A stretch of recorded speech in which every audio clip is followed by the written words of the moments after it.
జగన్ ప్రకటించినటువంటి వెన్నుపోటు దినోత్సవం ఇది ఒక వ్యూహాత్మకమైనటువంటి అంశం. వాస్తవంగా తెలుగుదేశం పార్టీ కూటమి గెలిచిన రోజు 4వ తారీఖు.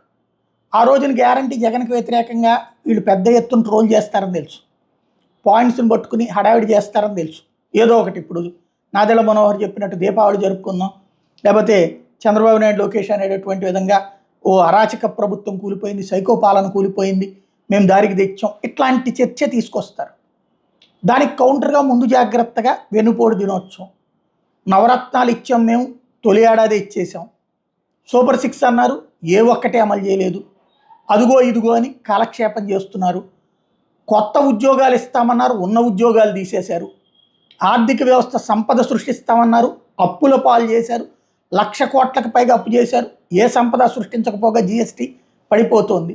ఇది జనంలో చర్చకి తీసుకువెళ్ళడం అన్నటువంటిది వెన్నుపోటు దినం పేరుతో జగనే చేసినప్పుడు వైసీపీ వాళ్ళకి వాళ్ళ పాయింట్ కూడా జనంలోకి వెళ్తుంది. దాంతో మారిపోతారా? ఏమీ ఉండదు. ఏడాదిలోపు జనంలో ఇప్పటికిప్పుడు వచ్చే మార్పేం లేదు. చర్చ జరపడంలోనే రాజకీయ ఎత్తుగడలు ఉంటాయి.